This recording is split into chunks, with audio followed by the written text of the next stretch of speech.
It started on a Tuesday evening when I dragged myself through the front door of our place in the suburbs around 6:30. My phone had died somewhere during the commute home.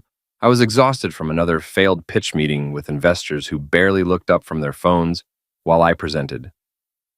And honestly, I just wanted to collapse on the couch and forget the day ever happened. Instead, I found my wife, Veronica, standing in our living room, methodically packing her belongings into a suitcase with the kind of military precision that made it clear this wasn't a spontaneous decision.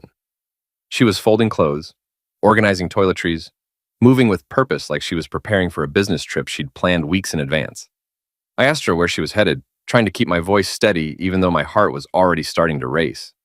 She zipped up the bag without even glancing my way and said she wanted to end our marriage, just like that. 5 years together, 3 years married, and she delivered the news like she was canceling a subscription service. No buildup, no warning signs I'd noticed, though looking back, maybe I'd been too buried in work to see them. When I asked why she'd picked this exact moment, when everything in my life was crumbling, when I was barely keeping my head above water financially and emotionally, she told me that was precisely the reason. She said she needed stability in her life, something solid to stand on, and I wasn't providing it anymore. According to her, I'd become unreliable, obsessed with a failing business, and she couldn't watch me sink any further. The startup I'd poured everything into for the past 2 years was circling the drain, and there was no denying it anymore. Every investor call ended the same way, with polite rejections and vague promises to revisit the conversation later that never materialized. Every email brought more rejection, more doors closing, more opportunities evaporating. Veronica reminded me, her voice cold and matter-of-fact, that I'd gambled our entire future on this tech venture and lost spectacularly. She said I wasn't the person she'd committed to anymore, that the ambitious, confident man she'd married had been replaced by someone desperate and grasping. I brought up how I'd cleared her student loan debts when we first got together, over $40,000 that I'd worked overtime to pay off. I reminded her how I'd supported her art studio for 3 years while she tried to make it as a painter, never once complaining about being the sole breadwinner. She dismissed it all as irrelevant, ancient history, stuff that didn't matter anymore, in the face of our current reality. Then, I asked the question that had been forming in my gut, the one I didn't really want answered. Had she met someone else? The moment I said it, she froze.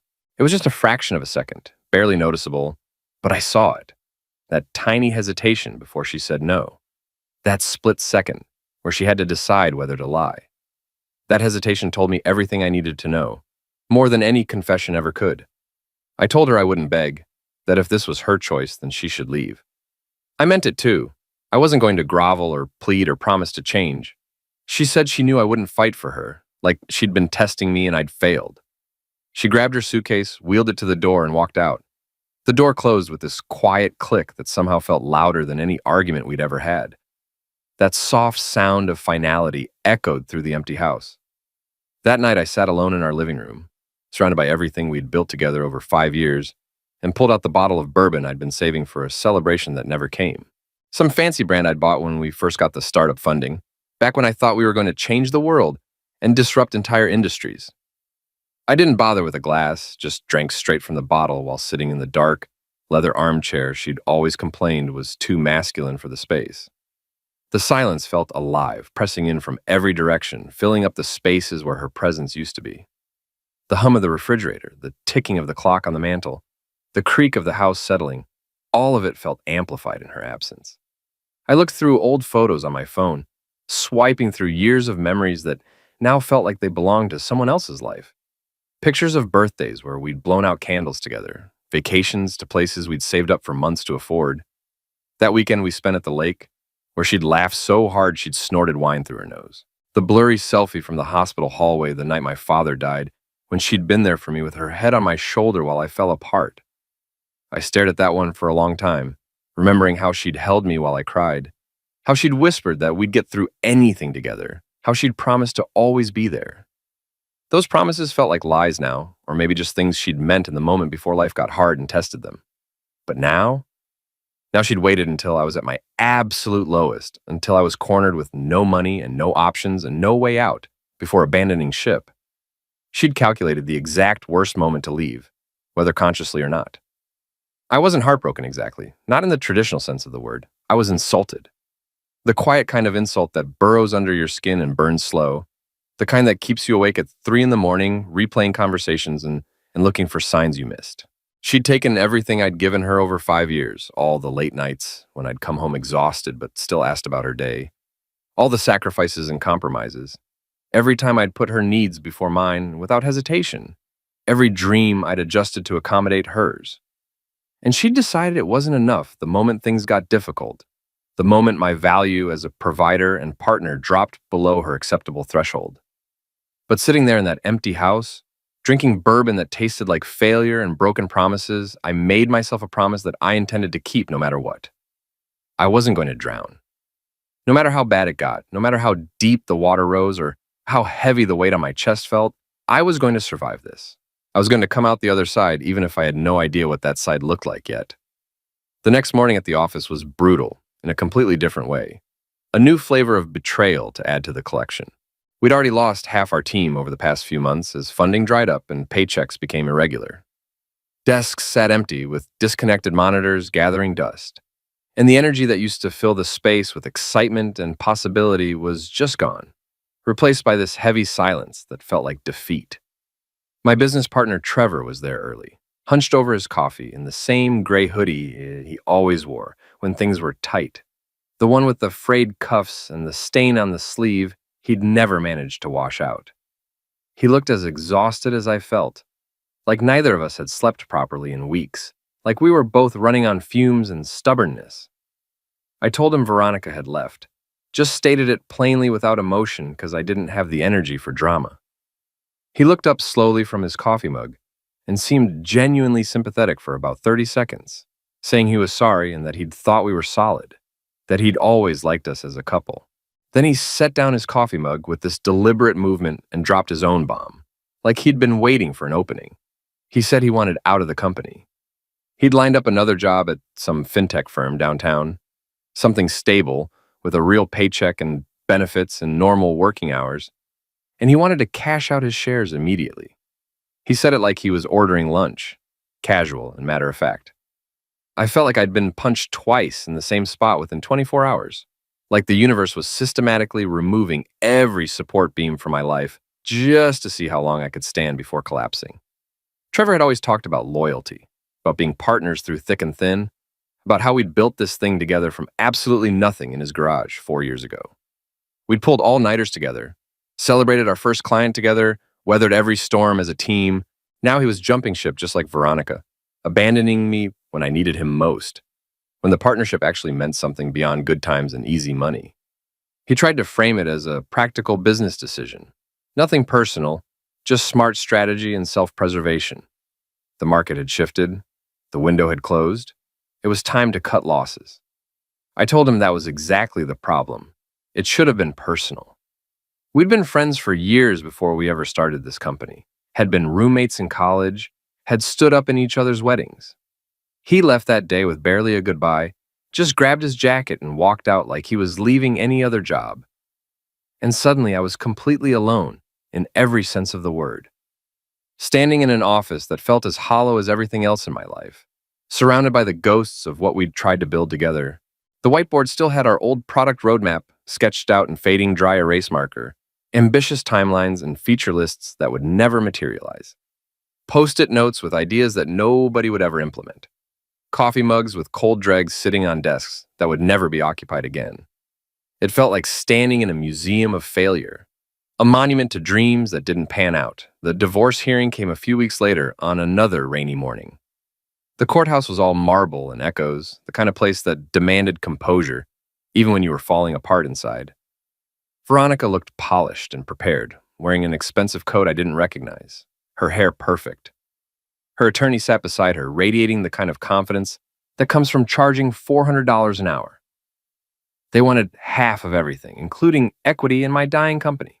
Her lawyer argued smoothly that the business had been built during our marriage, so she was entitled to her share regardless of its current value. When the judge asked for my response, I stood up and said I wouldn't fight. She could have the house, the car, all of it. I just wanted to keep the company, what little remained of it. I said I knew what I was holding on to, that it was mine to rebuild or bury. The judge seemed surprised by my clarity, like she'd expected more drama. Veronica's lawyer accepted immediately, probably relieved to avoid a prolonged battle. Before I sat down, I turned to Veronica and thanked her for the years we'd had together. I said I wished things had ended differently, that I meant that even if I'd never understand why she left. She looked at me briefly, her jaw tight, but said nothing. Walking out of that courtroom, I didn't feel victorious or relieved. I just felt intact, like I'd survived something that should have destroyed me. And sometimes that's enough. 3 days later, I was essentially homeless, living out of my car with all my possessions crammed into garbage bags and a duffel that was splitting at the seams.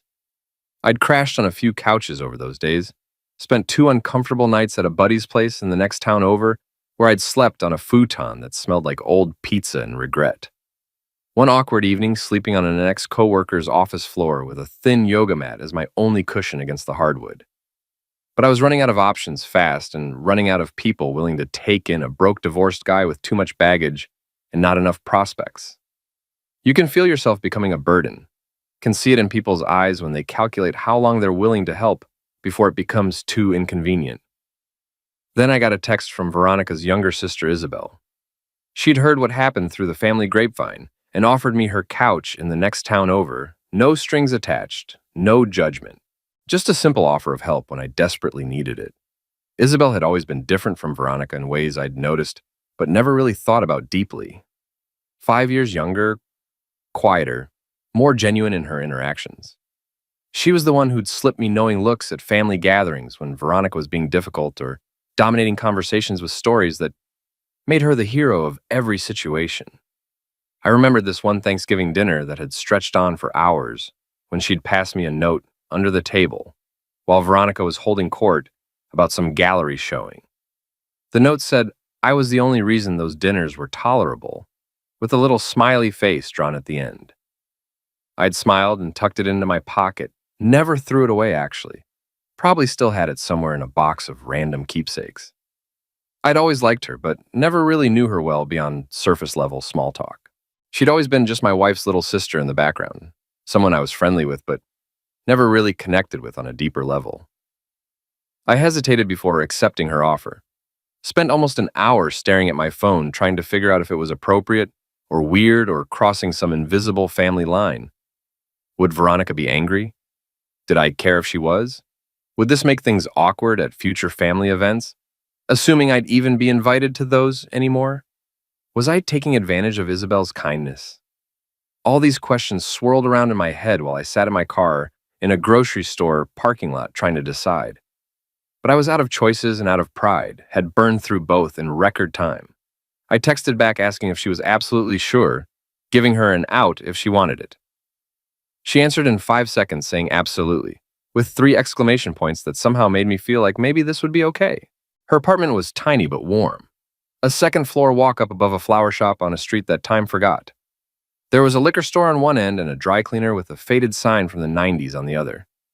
The stairs up to her place were so narrow I had to turn sideways to carry my duffel. She opened the door before I even knocked, like she'd been watching for me. She had a pillow waiting on the couch, a soft blue blanket folded neatly, and the whole place smelled like cinnamon. I told her I wasn't going to cry, but this felt like oxygen. She grinned and said the pillow was mine indefinitely, for as long as I needed it. Those first weeks were strange but comfortable in a way I hadn't expected. I'd wake up early and work from her kitchen table every morning, making calls and sending emails that mostly went nowhere. Pitching the remains of my company to whoever would listen, getting rejected over and over. Most emails went unread, some bounced back entirely. I'd stare at the screen with my jaw tight, trying to ignore the slow erosion of everything I'd built. Meanwhile, Isabel would float in and out of the apartment, pouring coffee, humming off key while she got ready for work. She taught art at a local elementary school and came home every afternoon smelling like glue and paint and childhood chaos. Some nights we'd eat together, cheap pasta or stir-fry, whatever she could whip up with coupons and leftovers. The meals were simple but felt like more than just food. They felt like companionship. I offered to help with groceries the first week, tried to insist, actually. She waved me off and said I could pay her back when I was rich again, said it with this grin that made it clear she wasn't worried about the money. I told her I was serious, that I didn't take charity.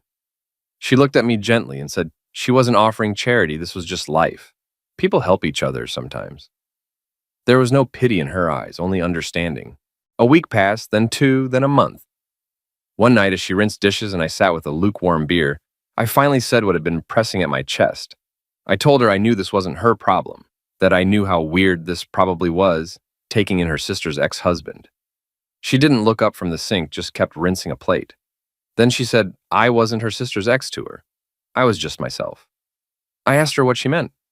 She turned around, wiped her hands on a towel, and leaned against the sink. She said I was the guy who'd shown up to every family barbecue, even when Veronica didn't want to go. The one who'd helped her move out of her dorm when nobody else would. The one who'd laughed at her terrible jokes and told her the clay mugs she made actually had charm. She said I wasn't there out of pity. I was there because she trusted me and because she was glad I was there. That night, lying on her couch and staring at the ceiling fan spinning slowly above me, I realized something that hit deeper than anything in court. This wasn't rock bottom. Isabel's apartment, her quiet kindness, the scent of cinnamon in the hallway, this was the foundation of something new. This was the first brick in rebuilding my life. And maybe, just maybe, I still had something worth building. Months passed and things slowly started to shift. The company somehow survived on one lucky contract with a mid-sized logistics client who took a chance on my software. That deal turned into two more, then six. Suddenly, I was pitching again with something I hadn't felt in a long time, actual confidence. The calls were getting longer, the responses more positive. Money started trickling in, then flowing. Meanwhile, Isabel and I grew closer in ways that felt natural and unforced. Movie nights where I'd fall asleep beside her on the couch and wake up with a blanket draped over me. Morning coffee conversations that stretched for hours about everything and nothing. Shared glances that lasted too long to be accidental. Inside jokes that nobody else would understand. Eventually, I wasn't sleeping on the couch anymore. That shift happened gradually, naturally. One night, I fell asleep next to her during a movie and just never went back to the couch. My things found permanent homes in her drawers. Her extra toothbrush became mine. We never had a big conversation about what we were or where this was going. We just became us. By October, the company had turned its first real profit. 6 figures cleared in a single month. I opened my laptop one morning to check the numbers and just stared at the screen in disbelief. From the kitchen, Isabel called out asking if that was the face of a man who finally didn't have to eat instant noodles anymore. I laughed and told her it was the face of a man who might actually buy furniture that wasn't from Craigslist. That night I booked a table at a rooftop restaurant in the city. Small place with string lights overhead and heaters glowing like warm lanterns in the crisp fall air.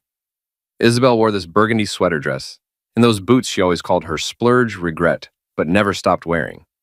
We ordered hot cider and shared flatbread and just existed together.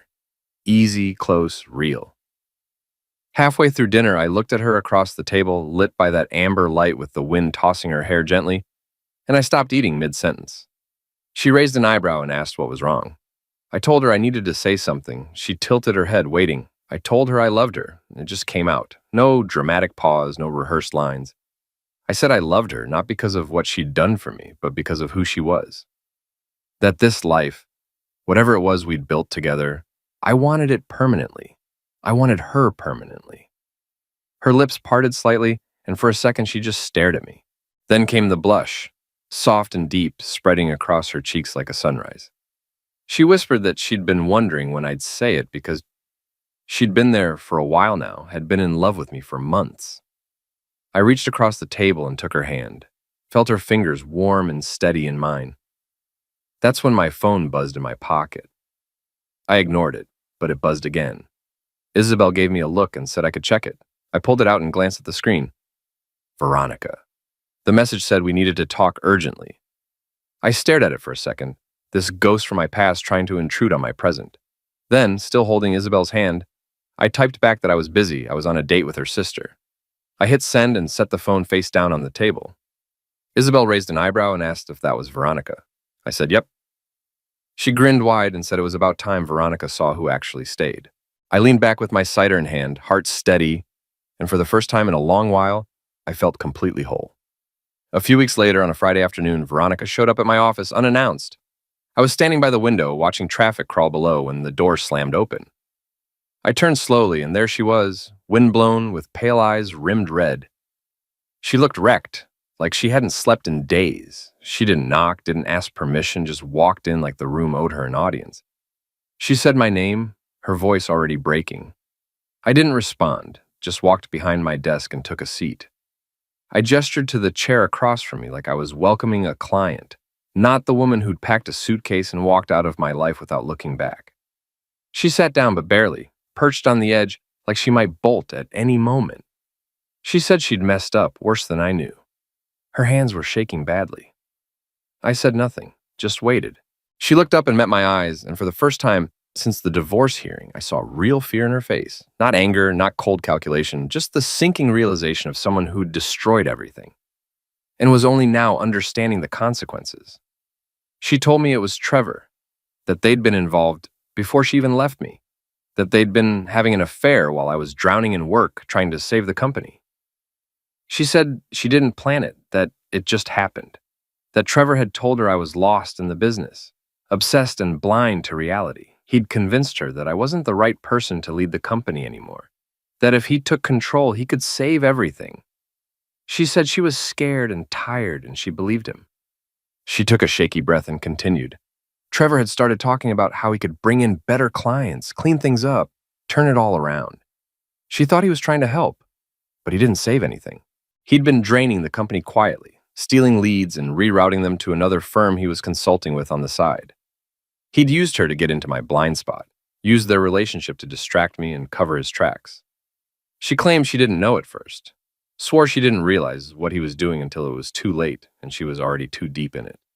She wiped her face with her sleeve and said Trevor was getting sued now by that other firm, something about fraud and breach of contract. It was all going to become public, splashed across industry news and legal filings. She said she wanted me to hear it from her first before it all came out in court documents and gossip. I stood up slowly and walked to the window, hands in my pockets, back to her. I stared out at the city below, processing everything she'd just confessed. She said she thought I should know, that she wanted me to hear it from her. I turned around and said she wanted to get ahead of it, wanted to control the narrative before it controlled her. She swallowed hard. I told her I appreciated the truth, but that the truth didn't erase what she'd done when I needed her most. She said she never meant to destroy me. I said simply that she didn't destroy me. She just made sure I had nothing left to stand on, that there was a difference. Her lip trembled. She whispered that she'd loved me. I said I believed her, that I really did, but that she'd loved herself more, had chosen her own comfort over our partnership when things got hard. She took a breath, maybe ready to argue or plead. I didn't give her the chance. I told her there was nothing left to say, that this conversation was over. She stood slowly, her shoulders slumped, like she'd aged 10 years since walking through my door. She said quietly that Isabel was good to me, that she could see that Isabel had always seen me better than she did. I didn't respond to that. She turned and walked to the door, her hand hesitating on the handle. She said one last time that she was sorry. I said nothing. The door clicked shut behind her, and I stood in the middle of my office, surrounded by everything I'd rebuilt, finally understanding the shape of the wound I'd carried for over a year. It wasn't confusion anymore. It was clarity. And clarity is colder than grief, but it hurts less. I didn't rush into action. I gave it 2 days to sit with the truth, to let the dust settle and think through my options carefully. Then I called a friend, a lawyer named Harper Knox, who I'd once pitched a software demo to. She hadn't invested, but she'd liked the way I presented, said I had sharp instincts, even if my poker face needed work. She picked up on the first ring, curious why I was calling. I told her I needed her help, and that I wasn't calling as a salesman. She heard the tone in my voice and told me to meet her Monday. By Friday, she'd built a case that was airtight. Trevor had siphoned data, stolen client lists, and in at least one instance, sent duplicate invoices under a dummy shell company he'd set up. We had receipts, email trails, bank records. Veronica's confession had filled in the narrative gaps, given us the why behind the what. Harper leaned back in her chair, flipping through pages with the calm of someone who'd taken down bigger men for less. She asked if I was sure I wanted to go through with it, warned me that lawsuits take time and energy, that I'd be dragged through depositions and discovery. I told her I'd already been dragged through worse, that this wasn't about revenge, it was about standing up. She gave me a small smile and said, then let's hit him where it counts. Court was quiet when we walked in, cold lighting and polished wood, the kind of place that demanded composure. Trevor sat across from me wearing a navy suit that fit too well for a man claiming he'd done nothing wrong. He wouldn't look at me directly, kept his eyes down or on his own lawyer. I didn't need him to look at me. When the judge gave me the floor, I stood, buttoned my blazer, and walked up to speak. My voice didn't shake. I told the judge I trusted Trevor, not just with my company, but with my loyalty and friendship. That he'd been my partner, someone I'd counted on. And when things started to fall apart, when we were both supposed to carry the weight together, he'd chosen to quietly walk away with the best pieces and leave me buried under the rest. I said his betrayal wasn't loud or dramatic. It was quiet, strategic, hidden. And that's what made it worse, because he didn't just want to see me fail, he needed it. He'd engineered it. I turned slightly and looked at him. I said he didn't just hurt me, he hurt everyone who'd depended on us. The clients who'd trusted us, the interns who never got their final paychecks, the employees who'd stayed loyal when they should have run. I told the judge this wasn't about revenge or bitterness. It was about accountability, about making sure there were consequences for deliberately destroying something we'd built together. Trevor looked away, couldn't meet my eyes. The judge reviewed the files for what felt like an hour, the courtroom completely silent except for the sound of pages turning. And then the gavel came down. Trevor's company would pay full damages, every cent he'd stolen plus interest and legal fees. He was barred from founding another firm in the state for 5 years. His professional licensing was suspended pending further review. I didn't smile, didn't gloat, didn't feel triumphant. I just felt like justice had been served. Outside the courthouse, I stood still for a moment, letting it all sink in. Then my phone started buzzing. First, it was Isabel, saying she'd seen the news and was proud of me, that dinner was on her tonight. Then a client I hadn't heard from in over a year, reaching out to reconnect. Then another, like little sparks catching on dry grass. One by one, the people who'd disappeared were coming back. Word was spreading that I'd won, that I'd stood up and fought back. And just like that, ashes were turning into kindling. One Sunday afternoon, a few weeks later, Isabel had gone out for groceries, and I was sitting on the porch with my legs stretched out, coffee in hand, watching the amber leaves tumble across the sidewalk like they were racing each other. The knock came soft and hesitant. I knew it was Veronica before I even opened the door, could feel it somehow. She stood there in a long coat, with her hair tucked into a scarf, her makeup barely holding back the storm in her eyes. She said my name and asked for just 5 minutes, promised she'd leave after that. I didn't move at first, just looked at her.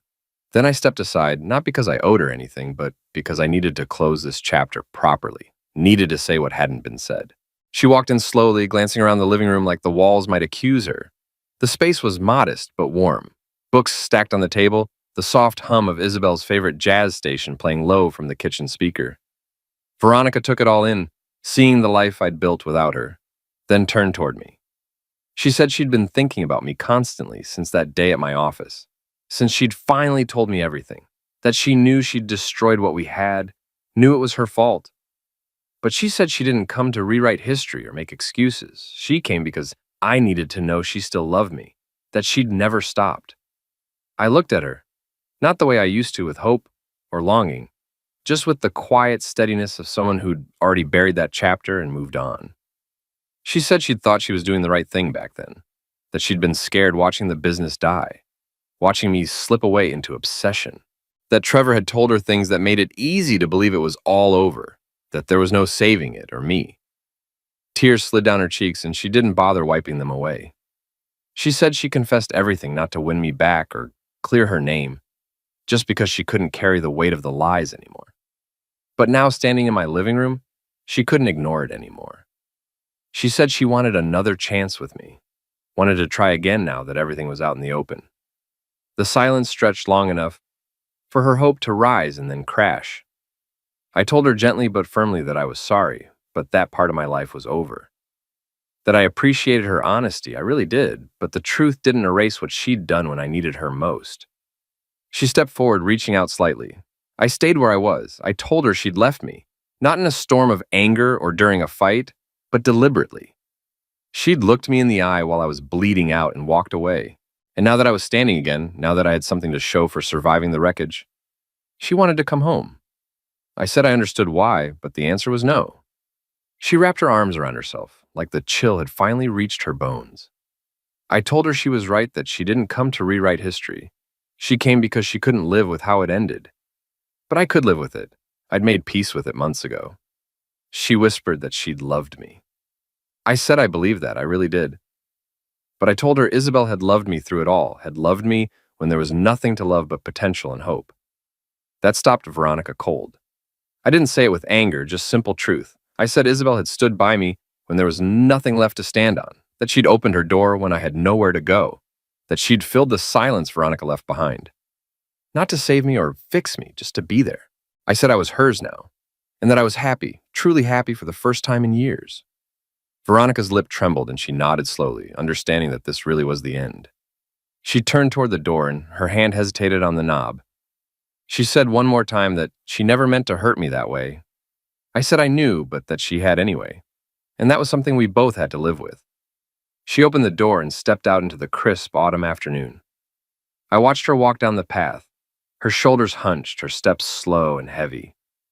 She didn't look back, and neither did I. The door clicked shut behind her, and it didn't sound like an ending.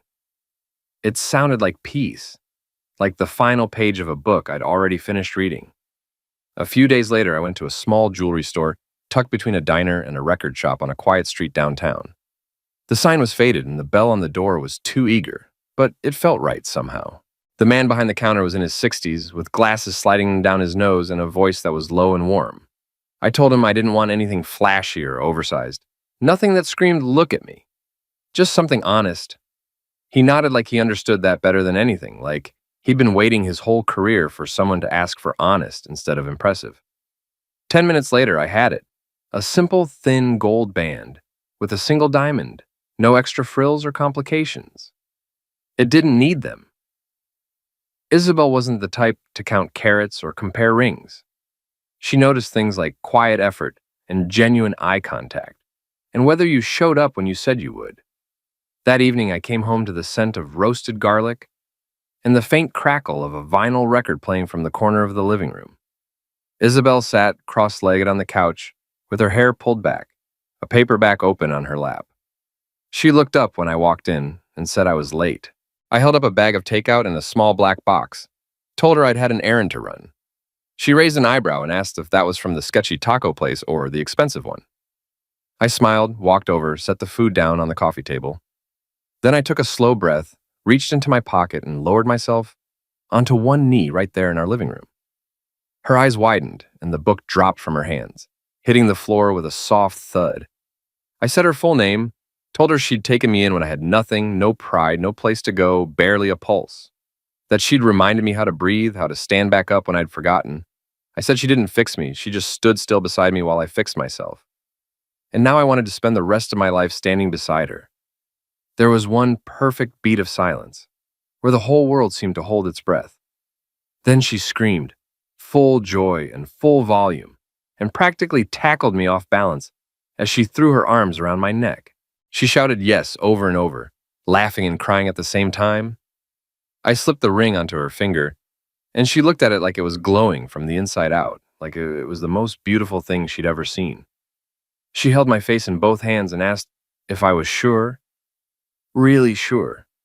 I kissed her forehead and told her I'd never been more certain of anything in my entire life. And sitting there on the floor of our living room with her in my arms, I didn't feel broken or lucky or even redeemed. I just felt home. The wedding was small and perfect, exactly what we both wanted. No grand arch, no rows of strangers in uncomfortable chairs, no rehearsed smiles for distant relatives we barely knew. Just our closest people gathered in a garden on a perfect afternoon in. There was a soft breeze moving through the trees and sunlight filtering down through the leaves in golden streams. Isabel walked toward me in a simple white dress that floated like it belonged to the wind itself, and I stood at the front with my heart steady for once in my life. No stage fright, no doubts, no fear. She reached me and took my hands, her fingers warm and shaking just a little. I gave them a gentle squeeze and smiled. The officiant spoke gently, but I barely heard the words. My eyes didn't leave hers, couldn't leave hers. When it was my turn to speak, I didn't read from the folded card in my pocket that I'd spent hours writing and rewriting. I just spoke from somewhere deeper. I told her she'd love me when I didn't even like myself, when I was at my absolute lowest and couldn't see a way forward. That she'd stood still when the entire world turned its back, that she'd believed I could heal when I'd stopped believing it myself. I said I didn't care about yesterday or last year or anything that came before this moment. All I wanted was every tomorrow, as long as she was in it. Her lips trembled and her eyes never left mine. She didn't wait for the officiant to give permission or say the traditional words.